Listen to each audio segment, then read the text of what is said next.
kind of by accident. Like, I had just gone through a breakup. A friend texted me a Facebook ad that was like, singer-songwriters looking for love. And I was like, one night, like, I'll send an email. And so that being said, I sold everything I had, moved here with 2 bags of my guitar. And within a few days of being here, I thought, okay, like, this is it. The music scene here was absolutely incredible. I made camp. I'm in my tent. It's dark, making a little sandwich just so I could finally eat something. And I hear a hiss, and I realized I accidentally cut open my air mat, like my little camping air mattress. Oh no! And in an attempt to then like stop it, I see blood, and I realized, oh no, I cut open my thumb. Yeah, it pushed you into therapy. Well, okay. It didn't push me into therapy as far as like wasn't traumatized. Yeah. But it was a setting where very much in real time I had to talk about what I was feeling. Sheridan Reed, I can't tell you how it feels to be able to sit across from you and finally get a chance to hear your story. I, of course, follow you and love your music from, We Should Both Be Here to Materialistic to All In. I love the vibe that you give. And behind that voice, I know there has to be a story.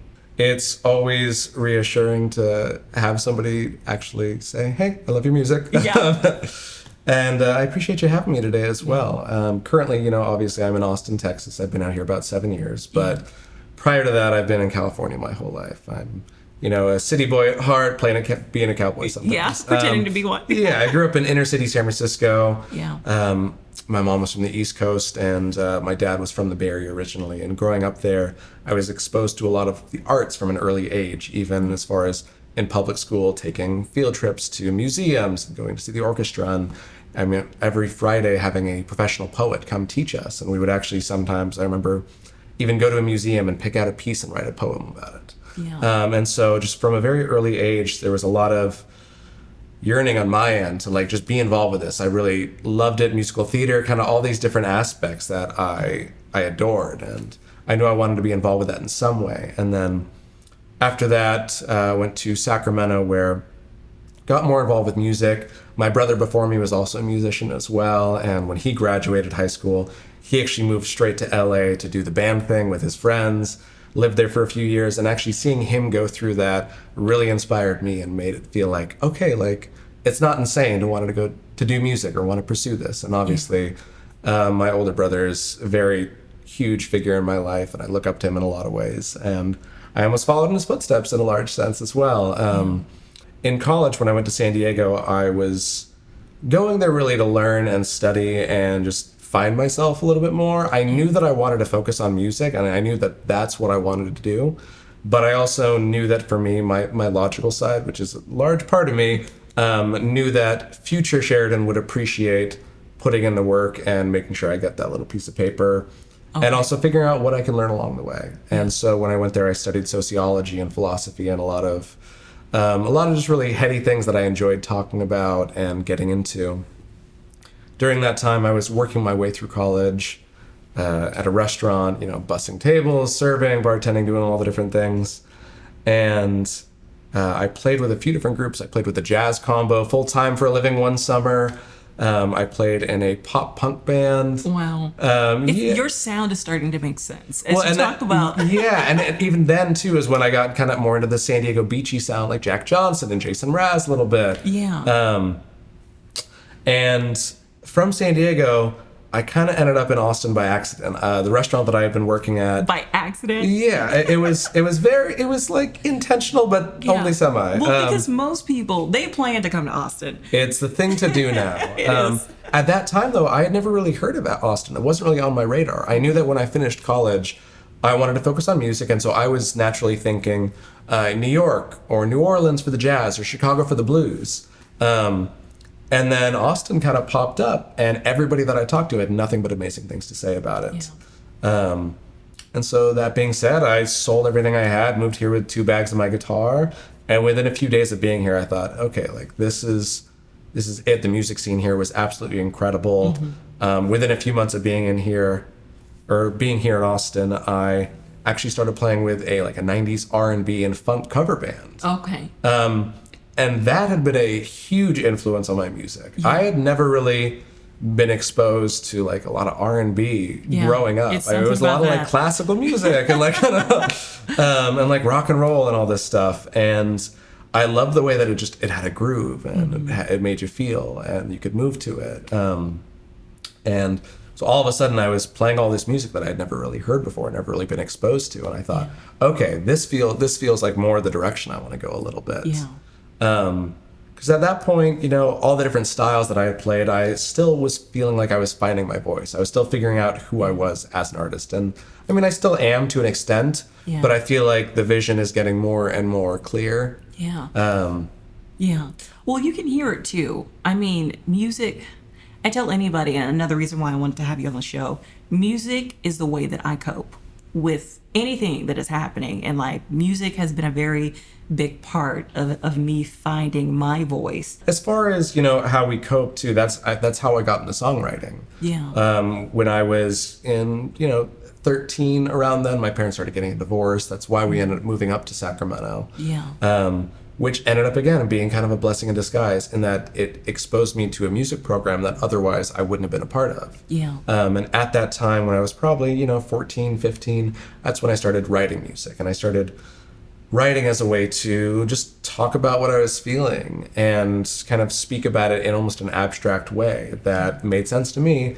It didn't really, at that time, matter if it made a lot of sense to other people. If I knew what I was talking about, it was perfectly crystal clear, and it helped me cope and it helped me process. And to this day, it's much easier, and it's kind of more my process to write about something kind of after it's happened as a way to cope. It can be kind of hard for me to write about something as I'm going through it, just because the emotions and the intensity can be so overwhelming. It's like I need to process this to figure out how I feel about it. I'm kind of curious what the message was or the experience was behind All In, because you talk about taking a risk on yourself in that song, and counting on yourself and saying, I'm going to be all in. So that was when I decided to do music full time for the first time. Oh, wow. I had been in the restaurant industry for years at this point. I've been in Austin for a couple. And finally, I was getting enough performance opportunities and gigs around town that I was having to give up every restaurant shift that I was working practically. And my manager finally, you know, to sit me down and say, I need you either here more or not at all. And I gave her my notice right then. And I said, okay, like this is what I'm doing. I'm going to try it. And that song, All In, was a big part of, just betting on myself and being like, okay, like I think I can do this. At the same time, I was much younger. I was maybe, 23, 24. And at that time, I got kind of swept along when I met some management from LA that kind of took me for a ride and definitely took advantage a little bit. And I lost some money that to this day, I'm grateful for it as a lesson. But again, it made me think more of like, okay, I need to rely on myself. I need to make sure that I know who I am and what I'm doing before I count on these other people that have kind of promises that they'll throw out there that you don't know that they can deliver on necessarily. How was it navigating that pressure? It was immensely difficult, especially as a time that it was new territory to me. It was very insecure in terms of like, restaurant industry or a normal job, you kind of know exactly what's coming next. I know what shifts I'm working next week. I know what my paycheck's going to be like. Doing music full time for the first time was nerve-wracking because sometimes, 2 months out, I have no idea what I'm making or where I'm playing yet. Obviously, if you're in the scene, you have residencies and kind of different places you can rely on. But it was a lot of pressure at that point to try to, again, just make sure that I could put food on the table, do all that kind of stuff. And I did music full time here for maybe, a couple years before in 2018, I ended up deciding to take essentially a little bit of a soul search journey around the U.S. It was originally just going to be, I was just going to travel and just kind of figure out if I wanted to stay in Austin. I've been doing this for a while, but I wasn't sure how to get to the next level. I felt like I had kind of hit the ceiling. Okay. I had been, performing, hadn't really been releasing much music, as I just I was writing the songs as a singer-songwriter, but I didn't really know how to translate it to a full band or to like a record like you would listen to. And so I thought, okay, you know what? If I'm not finding any inspiration here, or if I'm not feeling or figuring out what to do next, maybe I need to get out of town.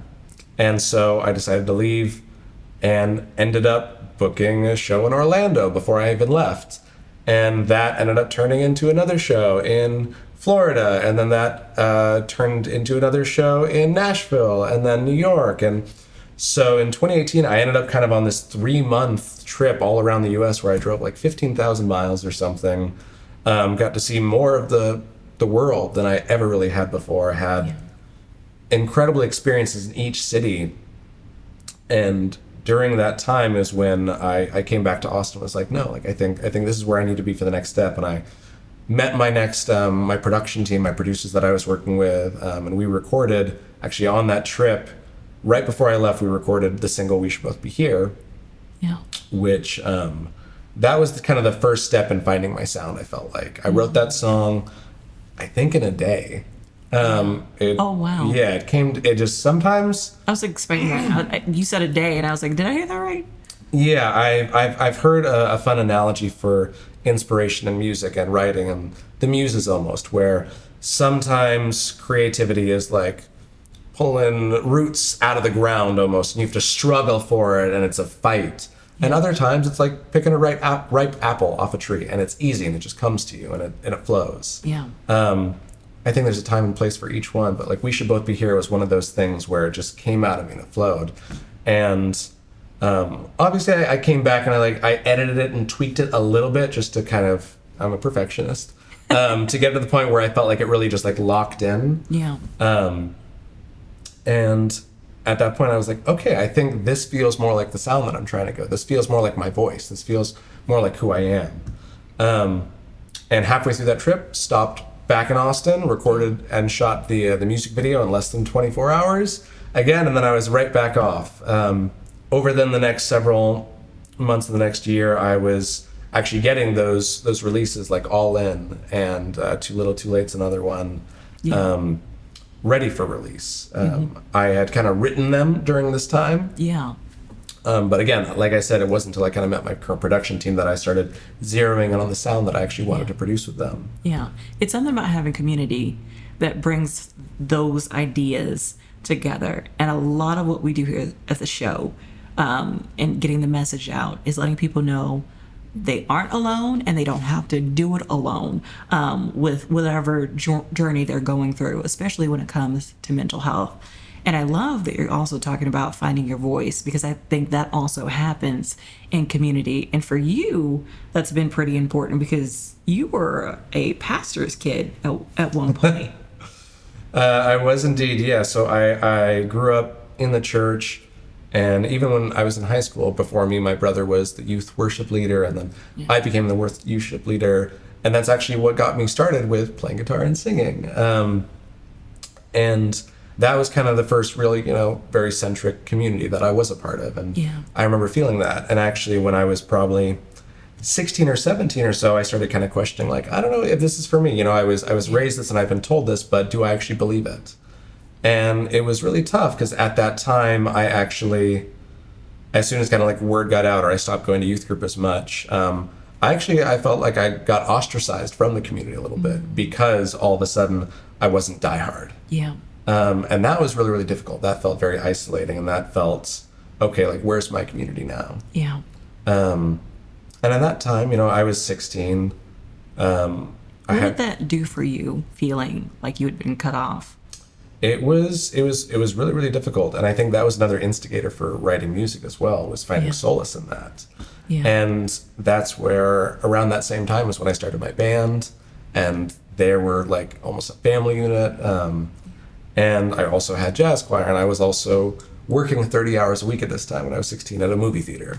And so I had a jam-packed schedule, and for me, I was like, okay, well, if I'm not going to find my community there, or my community there doesn't want me, I'm going to find where I do fit in, and I'm going to find the people that I do connect with. Yeah. And that's been something that's been instrumental for me the last few years especially, is not just finding community, but investing in community. And I think that's something that people take for granted, is like friendships don't just pop out of thin air. It does take time and intention and building that trust and that friendship through either chatting or activities or whatever else. And even, before we got together right now, like I was able to get together with a friend this morning on the drive over. I was chatting with a different friend that's in Seattle, just catching up.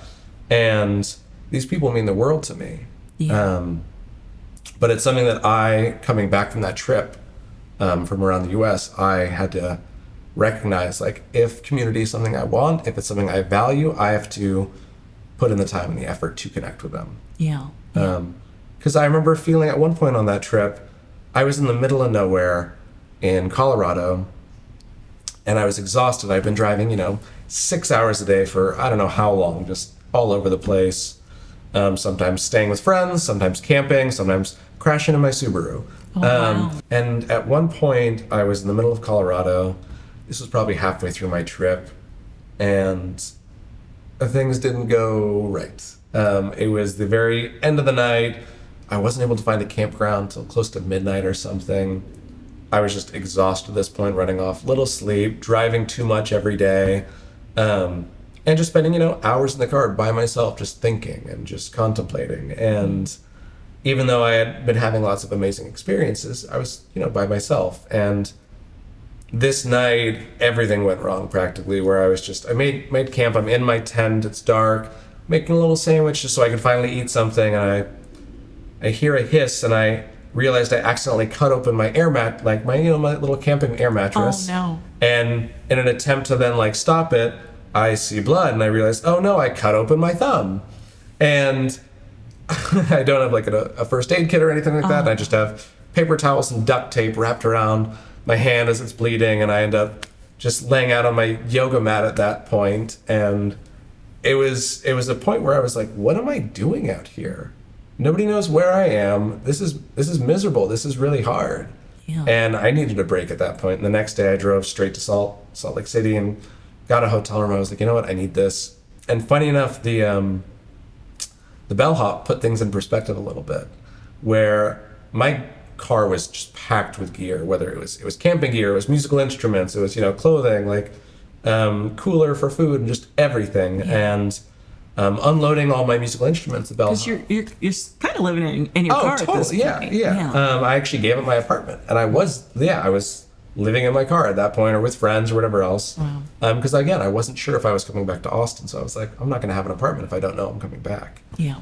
And the bellhop and I got to chatting because he was helping me unload my gear, and he was asking me about what I was doing. And as I was telling him about, I got to stay with a friend on the beach in Miami, and I got to stay in this warehouse in Atlanta with the guy who builds movie sets that I randomly got connected with. And in Nashville, I got to stay with these bluegrass musicians on their tour bus. And after I kept listing all these things off, and I stayed out on, a 60-acre farm in North Carolina, chatting with him, his response was like, wow, you've been living an adventure.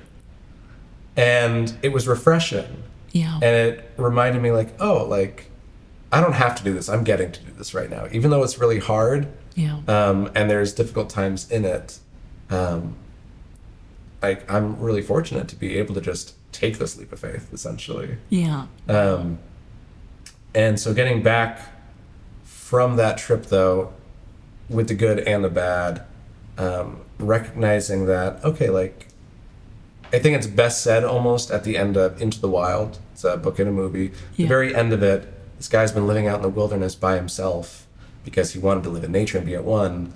And he has a little note that just says, happiness is only real when shared. And that was really, really powerful for me. And I recognized that in that experience, in that trip. Experiences are incredible, but I feel like the most powerful form of happiness is when it's shared. Yeah. And also sharing the not so happy moments so that the happy moments are happy. Yeah. Yeah. I tell my girlfriends all the time, I didn't have community for a while, and that was more me than circumstances. But in the last few years moving to Austin, I finally found community here. And also when I was reporting as well. But it's different when people love you not because they see you in in their living room every day. It's when they love you because they just love you. And I tell them all the time when we're encouraging each other to share, I say, it's not fair that we laugh together, but you cried alone. And I say that to them all the time when they're like, I'm sorry, I'm just venting and all. And it's like, no, we're not in a relationship if I only get the highlights, the happy moments, the peaks and valleys. They happen together and they're both important, for us to have a friendship, because I know that I complain all the time. Well, and that's the thing is with friendship and with that community and with that connection, it matters most when it's hard. It's easy to be somebody's friend when everything's going right. Yeah. It's easy to have a good attitude when everything's going right. Yeah. It's when things get hard and things get challenging that it actually matters most. Yeah. And with that too, I think that's where, for me, I was very intentional with my community that I built in terms of the people that I surround myself with. I want people that inspire me. I want people that push me to be a better version of me. Yeah. I want friends that are going to therapy like me. I want friends that are open to talking about it and having conversations around more than just kind of shallow surface level things. Yeah.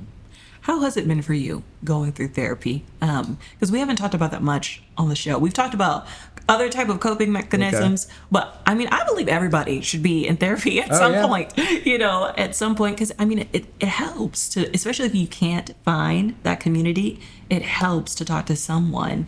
You get to pick who your best friend is. Well, but that's where even with venting to your friends and venting to them, I think therapy is great in that you can have a reserved space. Yeah. Where say you've been unloading on your friend about the same thing over and over again, maybe give that friend a little break and talk to somebody else. For me, it was something where, again, I just had a lot of different life changes going on.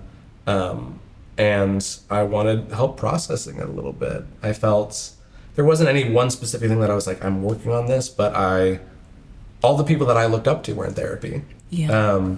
All of my friends that seemed to be benefiting from it, I was like, I think this is something I want to try, which is ironic because when my parents were going through their divorce, when I was probably 13 or so, I remember they tried to get me to talk to a counselor and I was so against it. I was like, why do you think that was? I think I was just very angry. And my response was, why would I talk to this person? They would just have a degree in talking. And it was just a very young... that is funny. You have to admit that. That's pretty funny. It's not wrong, technically. It's not. So it's funny, I think I was also just, in that age of rebellion as well, where it's like, you should do this thing. Then I'm like, well, I don't want to do that thing now. And then once I'm older, I'm like, okay, now I want to do that thing for myself. And there's actually a organization called SIMS here in Austin, which helps make mental health care essentially more accessible to musicians. Okay. And so that's actually how I got started with my therapy is I was on their waiting list for maybe a year and a half and finally got the call hey, you're up. And I found this amazing therapist who, she's also she's been married to a musician for 28 years. So she knows. Yeah, she knows a little bit. And that's been just a really, really beneficial thing for me to not just self-reflect, but also kind of get feedback as well. Where your friends love you, they're also not necessarily going to tell you some of the hard truths that you might need. And they're not equipped with everything exactly. that they need to know. They can't tell you that actually this is attached to this. Especially since, a lot of people, when they start to share, they start to categorize, okay, I'm comfortable with sharing this, this, and this, and this I'm going to hold for me. No one else can have this. Don't touch this. Don't ask about it. Don't look at it. And I feel like it takes a special person to touch that thing, to not pressure you, but to push you to say, okay, look, we need to work on this. I think, so prior to therapy, I had an experience kind of like that, where I was definitely pushed to share what I was feeling, but it was in a very public setting. I ended up on a TV show called The Bachelor Presents Listen to Your Heart. So it was part of the Bachelor franchise. And also kind of ended up on that as like on a whim almost, not really super intentional. I had never seen The Bachelor. On a whim, you ended up on The Bachelor. Not like on a whim, but it was kind of by accident. Like I had just gone through a breakup. A friend texted me a Facebook ad that was like singer-songwriters looking for love. And I was like, one night, like, I'll send an email. And then kind of one thing, I kind of did it. I was like, oh, I'll send an email, see what happens. Yeah. And then they wanted to do an in-person interview. And then I was like, okay, I'll do the interview and see what happens. And then it kind of led one thing to another where they're like, okay, we want to fly you out to LA for, final auditions. And I was like, oh, so this is real. This is a real thing. And that experience was overwhelming. It was amazing in a lot of ways. And definitely... Yeah, it pushed you into therapy. Okay. It didn't push me into therapy as far as like, wasn't traumatized. Yeah. But it was a setting where very much in real time I had to talk about what I was feeling. And with that, because just so much was going on and it's so intense, I was journaling like all day, every day. Oh, wow. Multiple times a day, I was writing music the entire time. And prior to that, I had never been a consistent person who journaled. I would maybe journal and be like, I'm going to get into it. And then 6 months later, I'd be like, shoot, okay, I forgot. I haven't been journaling in 6 months. Oh.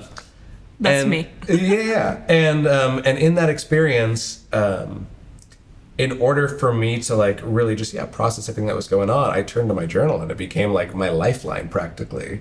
That and music. Because again, I was writing songs the entire time. And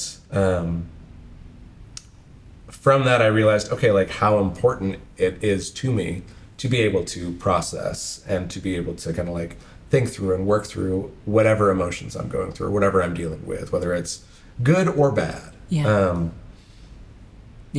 Yeah, it was. It was he's like, I'm giving having you flashbacks right now. Exactly. Right now, he's like, actually. Well, and like I was saying, even about songs and inspiration earlier, where some just come to you easily. Yeah. My last day on the show before I chose to leave, the girl that I was involved with, she was basically not able to make up her mind between me and another guy, and she got pushed to go on a date with that guy, and I finally decided, okay, like if she comes back and she's still confused, I'm out of here. Yeah. And while she was gone, in those few hours, I basically just sat down at the grand piano and had a whole song come out, essentially, the song Coming Back. Oh, wow. One of the few times that I've been able to write about something as it's happening. Yeah. Tell me what the emotions were. I've heard the song, but I want to know, what were the emotions you were feeling? The emotions were torn and confused, and I'm putting myself out there and trying my hardest, and like even though I have a feeling it's not going to work, I'm still hoping it does. Yeah. And so ultimately, like it was trying to be optimistic and trying to be hopeful, regardless of everything pointing to that I probably shouldn't be. Yeah. Wow. Yeah. Well, it takes a lot to walk away from a situation like that. It does, but I think that's where integrity came into play for me, where I told myself, hey, I'm going to do this. Yeah. If she comes back and she's not ready. Yeah. And I knew that if I decided that and I didn't follow through with it, I was going to be disappointed in myself. And I think that's where, again, like therapy helps you discover what boundaries you need for yourself, what boundaries you don't have, what boundaries you might not be really good at. Yeah. And in the last few years, I've read a lot of different like self-development books, and gotten very much into that world. Yeah. And I mean, I can only say that it's only been a good thing. Yeah. Yeah. So what's next for Sheridan Reed? Because we've gotten Materialistic. It's going to be hard to top that one for me, because I love that. All of them. I keep saying that about all of them, but I really... So Materialistic was a funny song in that I wrote it prior to the pandemic, and then obviously with the pandemic, everything happening, things got delayed a little bit. Yeah. And was finally able to just put it out. I thought, hey, I've written a bunch of songs since then that I'm more connected with now, because obviously it's been a couple of years, that are just kind of more recent to me. And I was like, I'm planning on all these other releases, but I already have Materialistic done, and done is better than perfect. And I thought, for my perfectionist self, it's something I'm trying to work on, is put it out there, even though it's not perfect in my eyes. If if other people like it, if they connect with it, if they get something from it, that's what's important too. Because even though as a musician and as a songwriter, I do use music and I use songs to process and to cope and to deal with something, ultimately the point of releasing that music is for other people to also share in that and to if they gain anything from it, or whether it's solace, or whether it's, hey, like I see this situation mirrored in my life right now, and connection. And so I put that song out last month. In the meantime, though, I've got 3 new songs that I'm getting ready to release right now that I'm really, really excited about. I would say they're a little bit darker and a little bit more mature than Materialistic. Okay. Whereas Materialistic... That makes me excited. I'm like, we're all about, you're the real deal songs that we're coming out with, right? Yeah, and that's where Materialistic was fun. Yeah. Definitely a little bit higher energy, a little bit more poppy. I've been trying to reevaluate my sound and my dream and my goals here, and my voice, like I was saying earlier, and nailing down that. And I think these 3 songs are kind of taking a closer step to that direction. Yeah. One of them's called All of Me, one of them's called Going Home, and then the last one's called Sleeping Together. Okay. Okay.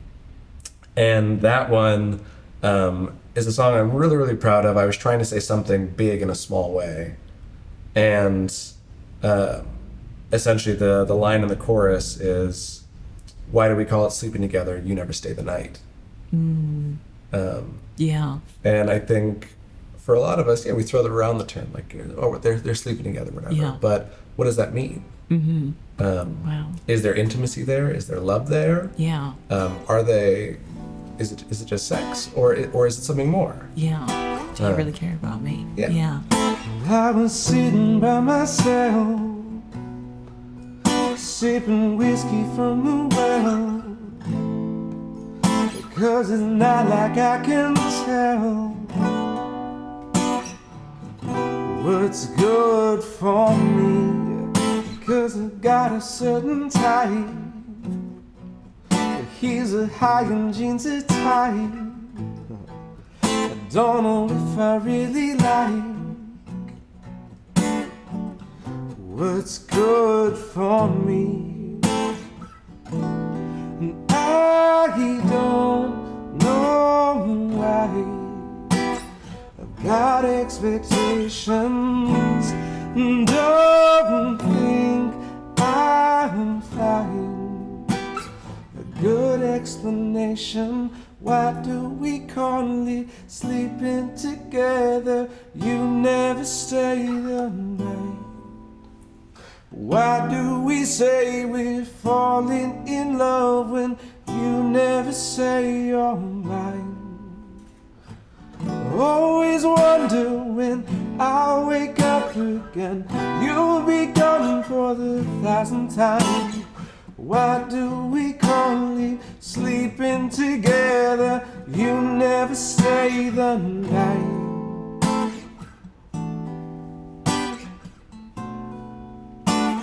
You never stay the night. Well, you said that you knew best. You said you loved me more or less. You fall asleep against my chest. But you're not good for me. I don't know why I've got expectations. Don't think I'll find a good explanation. Why do we call it sleeping together? You never stay the night. Why do we say we're falling in love when you never say you're mine? Always wonder when I'll wake up again, you'll be gone for the 1,000th time. Why do we call it sleeping together? You never stay the night. Why do we call it sleeping together? You never stay the night.